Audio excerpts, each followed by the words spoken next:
Hey all, and welcome to this week's episode of the Mike Muldoon podcast. And I'm thrilled to embark on a new exciting phase of my podcast. Today marks the beginning of an additional bonus episodes where I'll be speaking with special guests. In these special episodes, I'll be joined by professionals and experts from various fields, and each eager to share their wealth of knowledge, experience, and of course, their insights with you. These bonus episodes will, they'll cover a range of topics that are profoundly important, from personal development and mental well-being to career growth, relationships, and everything in between. So today I'm honored to welcome my first guest, Jorge Gonzalez. He's the author of the #1 bestseller, Answer the Call, Life Lessons from Family Origins Through Invention and Struggle.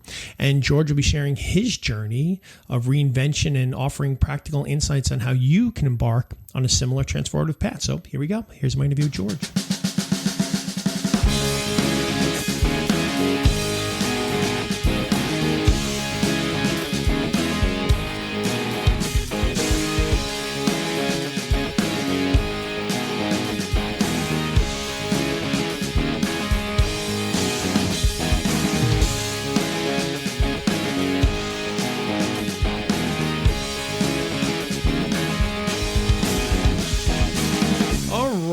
All right. So listen, everybody, thanks for joining me out here on the Mike Muldoon podcast. And I want to welcome my guest here, Jorge, today. Jorge is actually the author of the book, Answer the Call, Life Lessons from Family Origins Through Invention and Struggle. So Jorge Gonzalez, thank you so much. Thanks for being with me, man. Appreciate you coming. Thank you so much for inviting me. Really happy to be here today. Yeah. So, as we touched on a little bit before, one of the things about my podcast is really the ultimate theme is getting people to start going from, just existing in life to living. And a lot of times, there's a lot of change that has to go through. There's a lot of growth. There's a lot of things that, a lot of struggle sometimes. And a lot of people kind of just stay in their lane. They're unwilling to do anything to improve their lives. A lot of people accept the life is, this is just what life is. And, and this is the hand I was dealt. And I don't believe that at all. So why don't you tell me a little bit about yourself, your background, and then kind of how you got to where you're at now? Yes. So basically I'm a real estate agent. I'm a published author. I published my book in 2021 during the pandemic. Previous to that, I was in the warehouse management, distribution, and logistics. I was there for about 20 years, but, I had a slip and fall accident, and that really disabled me for about 3.5 years. And once I was released from workers' comp, I knew that I had to reinvent myself because I couldn't go back in the same industry. Right. And then that's when I transitioned into real estate, because I already had the background of the knowing of real estate as far as the rehab, the flipping, and the purchasing side, because I was involved in that part of it when I was 14 with my dad and my uncle. So It was an easy transition for me. Well, but here's the thing though. So you're in a business for 20 years. Yeah. So you're in it for 20 years. Now, a lot of times people be like, that's a lot of time to invest in something. Mm-hmm. You have an incident. Can I ask what the incident was, or is it Yeah, I had a slip and fall. So I had 3 herniated discs. My that's L5, okay. And my L5 disc, and one in my middle of my spine, and then one on my neck. Oh, great. Okay. Yeah. I could see how that would be a challenge getting back into that. And so again, 20 years in this, you have this, a lot of people at that point might just look to, just stop, not do anything else, collect disability, figure out a way to just kind of live on a check, but you didn't do that. So what was it that what kind of drove you to not just go, you know what, I'm 20 years in a business, I could probably collect the check. What was the driving force behind not wanting to just settle?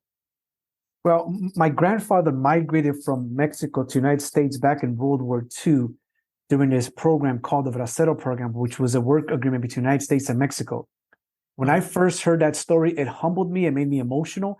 And I knew that anything that I was going to do in my life, I was going to use my grandfather's sacrifice and legacy as my foundation. So every time that I encountered something, specifically the situation with my injury, I was like, there's no way that I'm just going to tap out and just roll over. I'm not doing that. I'm going to honor my grandfather's legacy and his sacrifice, and I'm going to create something big for myself, because I believe that I'm called for my life purpose is something huge, something bigger than myself. It's funny when you say that. So many people would probably listen to that and think, oh, look at this guy. He's so full of himself. But the thing is, I believe that we are all meant to shine. I mean, one of my favorite quotes is by Marianne Williamson, who talks about like, who are we not to shine? Us playing small to the world doesn't serve anybody. No. So, I completely understand that, but it's weird because we live in this time where, where people would think that, you're being big headed, but realistically, you're just saying this is my life and I want better for myself. So was the transition, I know you said you've had a little bit of history, but was the transition getting into real estate? It's a tough market. California's a tough market. Yeah, it wasn't, getting into it was not difficult, right? Because I did partner up with a good buddy of mine, which he was in the industry already for 15 years as a real estate agent. Right. But my background, which was kitchen and bathroom remodels and rehabbing and flipping with my dad and my uncle, I had a different kind of experience that I was able to expose my clients to.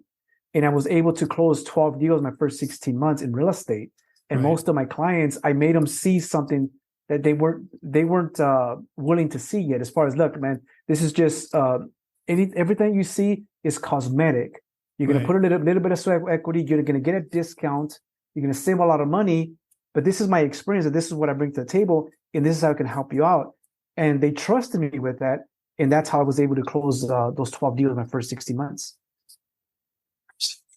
It's funny. I just remember living in California, just looking at the real estate prices all the time. I just kind of looked at it and I was like, oh God. So listen, tell me about this book though. Tell me, what exactly, do we get from the book? Obviously I'm assuming a little bit of your history and then kind of where you've gotten it. Tell me about the book.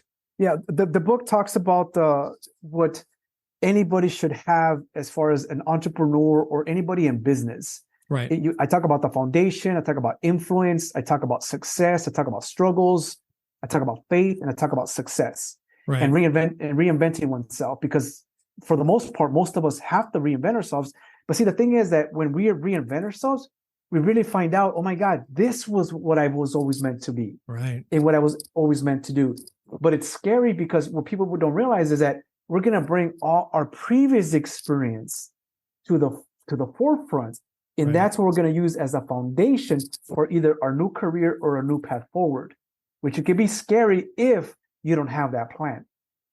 Right. And the thing is, I think sometimes when people realize that, sometimes there's a little bit of a shock of, oh my God, why didn't I do this 20 years ago? Do you know what I mean? A lot of people get that, but you don't realize you didn't have the experience, the know-how, or you were not the person you are now to handle that 20 years ago. I know that myself. I look at myself from 10 years ago and I'm a completely different person I was then. I mean, what I'm able to do now, I don't think I could have done 10, 15 years ago. So I get it. But let me ask you this. Here's an interesting thing, right? So you go from logistics. I mean, how much does your circle change? Because, a lot of times when, you change as a person, sometimes you're changing the people around you. You start realizing certain people aren't serving you a certain way. Not say using people, but like if you're getting better, George is suddenly becoming more successful. Maybe George has got a little bit more money in his pocket. Sometimes that can rub people the wrong way. They have a hard time seeing people change. Did your circle change at all? Absolutely. It disappeared. I was like, where's everybody at? But it didn't start when I was being successful. What happened is when I got disabled, no one came to help. No one came to see if I was okay, because I was already pretty successful in management, making pretty good money. And some people, when I reached that level, says, oh my God, there goes the manager. There goes the guy in charge. And I'm like, I'm still the same person, so that started to change. But then when I got disabled, I'm like, no one came. Right. So when I picked myself up, became a real estate agent, then I really lost more people and then more people. So it's almost like you said, I mean, every time you do a step on that ladder, you change people because they feel that you think you're better. You're not, you don't think that because obviously you're humble, but their interpretation is that, oh my God, he's not going to want to talk to me because now he has more. But the thing is, I realized that what happens is that they see you successful and they finally admit, shit, I'm not doing that. Right. So he believes in himself. He has the courage, and I don't. Right. And they might think like, man, I must be a coward. I'm too scared, or life is too poor me. And I think that's what the disconnect is. And I don't think they have the courage to see you in your eyes and have that conversation. Like for me, I mean, I'm always encouraging people. I'm always showing free content on social media. I give away my book for free. So I'm doing all this stuff that I can to show people like, look, if I'm doing this, you can do it too. I mean, I don't want to go live in the hills by myself. I need some neighbors up there. You know what I mean? I hear you. But I finally understood that it wasn't me. It was more them, that they really couldn't see themselves and accept themselves that they could. And they were going to see me and say, no, it's going to make them feel bad instead of making them feel good. And it took a long time for me to understand that. And now that I know it, I don't hold grudges against anybody. Right. But everybody's got to go deep within themselves and really acknowledge themselves and say, look, man, I need to do better because I deserve better. But if you don't feel that you deserve better, then you're not going to. And you're never going to strive for more. Yeah, it's really interesting. Again, you almost become mirrors to them, to almost what their perceived failures or lack of willingness to do. I one of the things when I coach and when I'm talking to people, sometimes I'll talk about, oh, everybody's around me, has changed towards me. It's not, it's just that you're evolving and it scares them. You have the strength to move forward and they don't. And that's why a lot of times, and one thing I talked a lot about is young people are so influenced by their peers and by people, especially, because we're young, we're influenced very easily, and they have a hard time breaking away and doing their own things or even changing, because the minute they start changing or evolving, they want to do something else, maybe something that's really, going to feed their soul. And then people have an issue with that. Oh, who do you think? You're better than us. It's not, so people conform. They fall back into what I call the lamb status, instead of being what I have this thing where I talk about where you have to be a willingness to move from lion to lamb. And it has nothing to do with masculinity. It's not about strength. It's just about a willingness to kind of go on your own path and leave that flock behind. But it's amazing when I talk to people, and again, just talking to you here, is when you start growing, it just changes people. And it's almost because you take something out of them, like, again, or you bring something that they just realize that they're just not strong enough to do it. And because of that, sometimes they want to hold you back. It's also interesting, and I want to get back to you, George, but you brought up a couple of things. It's amazing that when you were down, everybody was gone. Yeah. It's just, it's amazing that you have to lose everything to really find out who your friends are. And I talk about that in my book. I talk about betrayals, and in my book, I didn't mention any names because I didn't want to hurt anybody's feelings. Sure. But anybody that read my book understands that, oh my God, George is talking about me. Because I really did abandon him. I really did turn my back on him, and I really did leave him for dead, with no worries. And it was hard. It was something that was really emotional and hurtful for me, because that was like the lowest I've ever been. I've never been disabled. I've never been with no money. I've never been with no resources, and this was like the first time. And to really know who was who, it destroyed me, because I was the type of guy that said, when I make it, we're all gonna make it. Right. So the day that I have all this money, if you're a mechanic, I'm going to open up a mechanic shop and you're going to run it, and we're going to go partners on this. And that was my mentality for my friends, family, and anybody close to me. But then I got a reality check, and I'm like, okay. But then I finally understood that this was meant to happen to really expose myself and expose everything in that way, themselves and even myself, in the way that if I get a blessing, I'm not supposed to give away that blessing only to the people that earn it, or they're really in the need of it. And some of these people definitely didn't deserve the blessing and were definitely not in the need of it, but they would have took advantage of me and the blessing that I would have gotten through the successes. Right. So, like I said, and it took me a long time to understand it, but now that I was able to let things go. And when I see people, I just say hello, I hug them, if they're family members, because a lot of them are family members, unfortunately. I'm very as nice as possible, right? But then I step away, because there's really nothing there that we can offer each other anymore, because we both expose ourselves to each other now. Right. And now we have an understanding that I can't give, and the other person's not going to receive, and vice versa. So therefore, it's no longer a contribution anymore in any given way. Well, I also think too that, like you said, you can't hold hostilities to them. It would be very easy to say something like, well, look at me now, look what you don't got. But all you're really doing is you're basically opening yourself up to now bringing in that sort of that negative energy. You're allowing them to live in your mind, so to speak. Oh, I've showed them, I've done this, I've got that. Problem is they're living here. And the last thing you want to do is not to let anybody live in your head. Number one, it's mentally taxing. It's an energy that produces no benefit or value to you. And the best thing you can do is the forgiveness aspect of it all. It is what it is. That's who you are. You've revealed yourself to me. I don't hate you for it. But at the same time, I can't have you in my circle.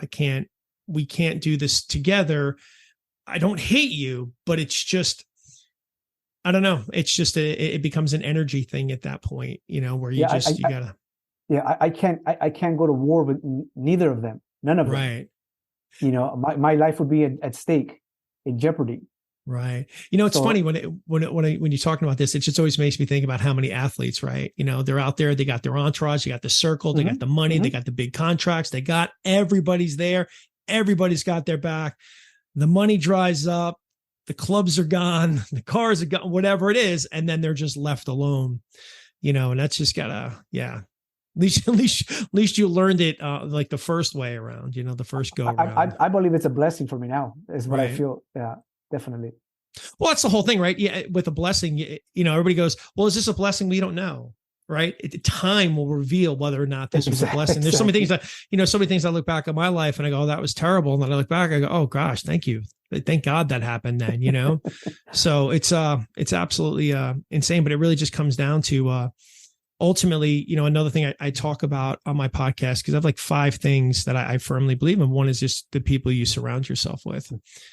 For me, I'm very lucky. I've got a lot of great friends and they're from all walks of life, and none of them are based on whether or not they have money or some sort of power or something, you know what I mean? Whatever it is, they're all different walks of life and even mentally all different walks of life. But, I'm very lucky. We're all close. And I've always felt very fortunate about having very supportive people in my life, but it's, yeah, man, it can be tough when people do reveal their true colors, which, has happened and stuff like that. That's pretty exciting, man, that you've been able. So so let me ask you this. So how long have you been out of how long have you been in real estate now? I've been in real estate since 2015 as a real estate agent. Okay. So you've been through some times.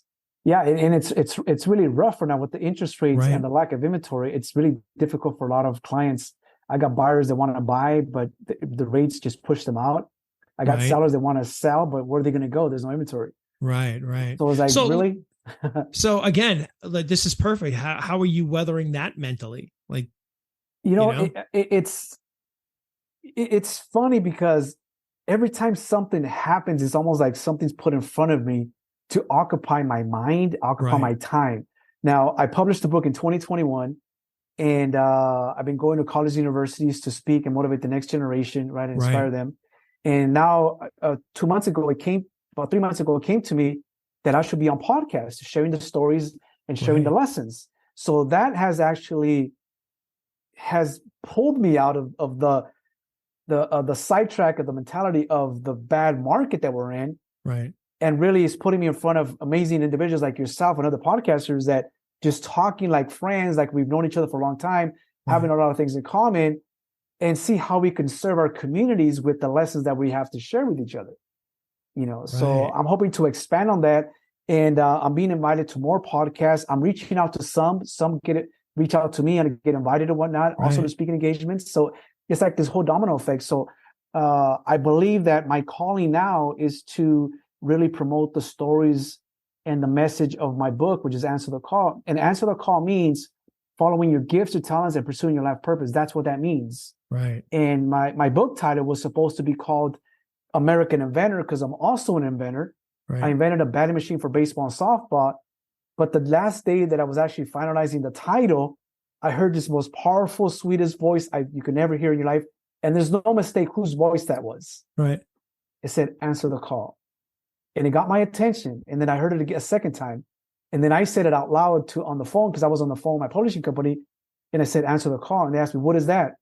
That's the name of the book. Where did you get that from? It was just whispered to me. It's okay, George, we're scrapping American Inventor. We're going to answer the call. And 2 weeks later, it came to me that answer the call means following your gifts, your talents, and pursue your life's purpose. That's what that means. So it's interesting. You're basically on something that it's very hard for people to understand. Even sometimes I struggle with it. It's that if you really want to be successful, you really have to give.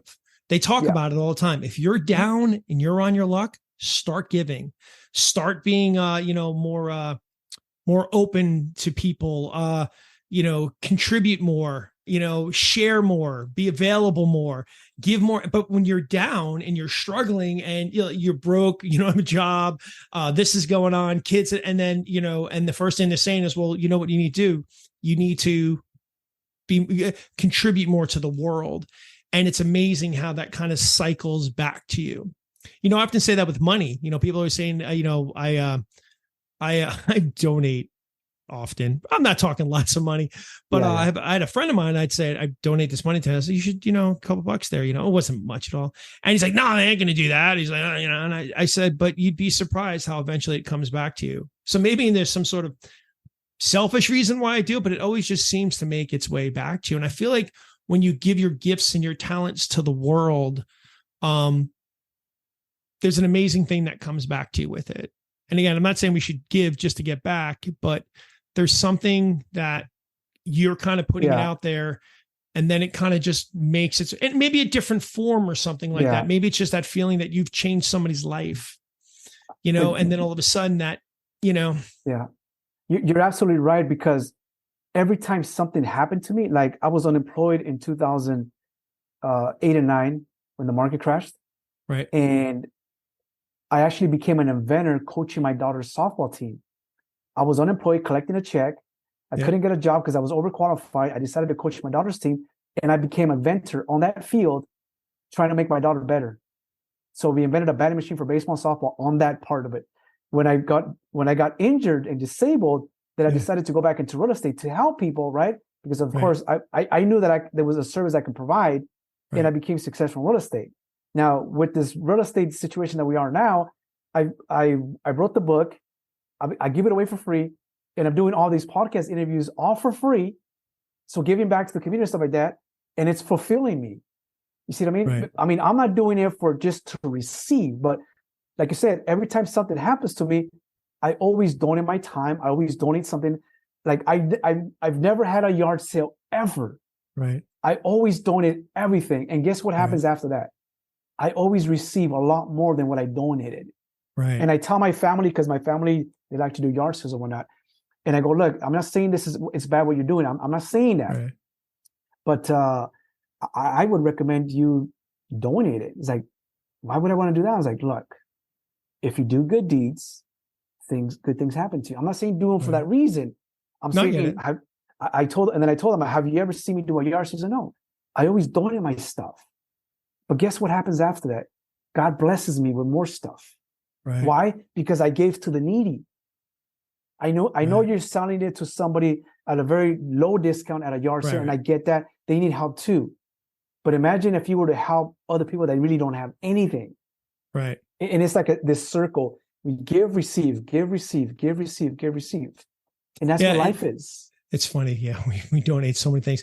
But George, don't hold this against me. My kids are having a yard sale in a couple of weeks. We're actually teaching about entrepreneurship. Like, you want to make money, get rid of some stuff. Yeah. No, so, but it is no, but you're right. And again, I think ultimately, we just want to make a difference in the world. Let me ask you this. So, when you're saying, you've got to, I think if you ask a lot of young people, what is your life purpose? Most people don't know that. Yeah. They're young. I didn't know really my purpose in life was probably to be doing kind of what I'm doing now, being out in front of people, coaching people, talking with people, managing people, helping people. But like, what would you say to young people about how do they find their life purpose? I would tell the young people is that if you have this feeling that's telling you in your heart that you are meant for something great and that you're special, believe that, because you are. And the reason I say that, because as a young teenager, I knew I was special. I knew I had a purpose. I just didn't know what that was yet. Right. It didn't become clear, and it didn't expose itself until I wrote the book. The stories that I talk about in the book, I was meant to go to that journey to put that in the book so I can motivate and inspire the next generation and people that are looking to reinvent themselves with the stories that I share. So now I do believe now that with my book and the message of Answer the Call and what I'm doing right now, I do believe that that is my life purpose. But I didn't know that 5 years ago, 10 years ago, or 20 years ago. But if you're young and you have this feeling that you are special and you have a big purpose, guess what? You do. Hold on to that and don't let go of that. And don't eventually, let any, No, eventually it's going to expose itself when it's time. Right. And don't let anybody tell you not to. That's Absolutely the whole thing. Again, getting back to it. I have these 5 keys on life that I talk about. And one of them is that it is your life and you need to live it. And, if you're passionate about something, then that's what you do. You follow that. It may take you longer. And to be honest with you, a lot of times people say, well, what about, those people who have these lofty goals? They want to, be a quarterback for the LA Rams and they just never get there. Well, I would say no matter what, if they put in the effort to try to get there, they'll be better for it if they didn't do it. They may not become quarterback to the LA Rams, but somewhere along that journey, they might discover what they were really meant to do. Because a lot of times what people think they want to do is only to fulfill a need of something else. And usually that need could be fulfilled by that other thing. So I would say if you chase it, there's a pretty good chance that even if they don't get it, they're still going to be better for it. So yeah, I agree. I agree with you. And also, there's fulfillment in going after something. There's fulfillment. Right. And something that I shared on another podcast a couple of days ago, and I shared it with my daughter, is that if you look at Tiger Woods' coach, right, the trainer, he was never a Tiger Woods. Right. If you look at Michael Jordan and Kobe Bryant and their coaches and trainers, they were never a Kobe Bryant or Michael Jordan. Right. Which means they might have wanted to be like a Kobe Bryant before they even know Kobe Bryant and Michael Jordan. But what they realize they're better at training and coaching than players themselves. So maybe you're not going to be that quarterback, but what if you're going to be the coach one day? Right. I mean, I think that's just as adventurous and as amazing as being the actual, quarterback. It's funny you say that because one of the things that actually led me into coaching was I was actually coaching football at a point a few years back. And I realized I spent more time talking to kids about life and how to improve themselves than I did. I mean, I love football, talking about the game, teaching the game, but I spent more time talking about, that kind of stuff. And last thing I just want to touch on right now before I forget, but you talked about it. You went through a lot of things. And a lot of that made you who you are. So I often tell people, look, you're going through some of that as part of your story. Everybody wants a story, right? Everybody wants to stand on stage and talk about, like for me, when I was in college, after my freshman year, I got hit by a car on a motorcycle. So I shattered my hand, or I don't have extension. Like my wrist doesn't bend back. 2 reconstructive surgeries, but I was playing college football at the time. And I had to miss a year and I went back and I played and I had a pretty good college career. But, what I'm saying here is that became part of my story. When I was going through it, I didn't want it. But now I look back and it's part of it. So, I always tell young people who are going through things, look, you're going to see the value in this later because everything you go through. And then what does everybody love to talk about? Their story. Everybody gets on stage and loves to talk about nobody goes, you know what? I 5 years ago just, decided to do this and, well, this is where we're at and it's good. Everybody wants to talk, every business person you talk to, everyone talk about the failures, the bankruptcies, it's an athlete, the injury, the past, the home upbringing, everything. It's your story. Yeah. And your story is what builds you. And I think that's where we're getting here from your book, Answer the Call. Yeah. No, definitely. I mean, life is going to forge you and mold you. Right. Into who you're supposed to be. And it's frustrating at times. Like you said, I mean, I didn't want it at the time, but now that I went through it and I can look back, I'm like, wow. I mean, that's impressive. You know what I mean? I survived it. But at the moment, I was like, oh my God, when is this going to be over? I mean, you're taking the shots. Right. But now, and now it's like when I tell people about the story and they look at me, it's like, man, George, I really admire you for that. Right. And it's humbling for me because they're going through something too. And some of them, people that I've met, have gone through worse. Right. But on some of these cases, they're like, oh my God, George, I thought I was going through something. It's nothing compared to what you went through. Right. I need to suck it up. So they realize, you know what, this is nothing. I got to move on. Right. I got to let it go and just move on with my life. Because I got stuff to do. But at the moment, they wanted to give up because obviously, like you said, they're young. They really haven't had any. They have some shots. They think it's the end of the world. It's not. It could get worse. And for some of us, it did get worse, right? But when we realize that we're at the bottom, and then you're like, is this it? Right. Is this your shot? There's only room to grow from here. Right. Because I hit the bottom. And once you realize that, you become like unstoppable and unbreakable until the next thing, and you're taking the shots and you're going down. And then finally, when you're on the floor again, it's like, really, is that it? It's almost like you can take more now. Well, that's the whole thing. I mean, every struggle you go through, every challenge, every setback, it's a muscle. You start building a resilience to things. Like, I've been here before. I've done this before. I've overcome it before. You start having a plan there. You start seeing the successes. I was knocked down. I've got up. I've been knocked down. I've got up. Last time I got knocked down, this propelled me 2 steps forward. I got knocked, so it's a muscle. It's like anything. If you've never had struggle, you haven't developed that muscle to overcome, to create resilience, or, to overcome obstacles in your way. I often say, again, one of my favorite things is, nothing good comes when you're comfortable, because when you're comfortable, you're complacent. Sometimes the world has to make you uncomfortable to force you to make a change. I mean, that's happened to me just over the last few months. I had a very, very well-paying job, worked with great people. They paid me a lot of money, but I just, I loved them and I loved who I was with, but I didn't love the life I was living. And to go from that to suddenly, resigning, and being back out in the world again, and having some other great opportunities now presenting themselves. But, that push that, but it pushed me in an uncomfortable position that I had to do something. And, and it looks like it's, work out for the better. So, plus I get to spend more time talking to people like you, George. So listen, man, you got anything else for me? Any other wisdom you want to impart on my audience here? I because I love to talk to the youth, the young people. Yeah. And I can't, say this enough. Life is going to hit you, and it's going to hit you hard. Right. But we have to understand that life has no idea how tough we are. Right. And how resilient we are. And we have to take the shots. It's like when it's raining and you'll see a bird with its head down. Right. But once it stops raining, that bird takes off again. And we have to understand that life is going to hit us. Just take the shots, just take it, but it's not going to last forever.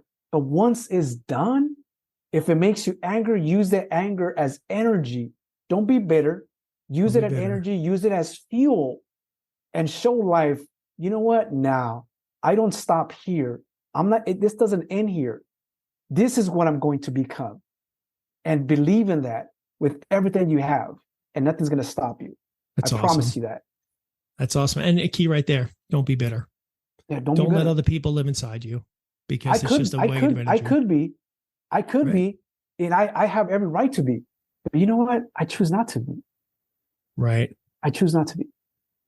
All right, George, man, this was awesome, buddy, man. I really appreciate you joining me here today. And so again, look for the book. It's Answer the Call: Life's Lessons from the Family Origins Through Invention and Struggle by Jorge Gonzalez. And by the way, it's George, Jorge. Sorry, George, when I emailed you, I auto-corrected the G, and I was like, oh, that's embarrassing.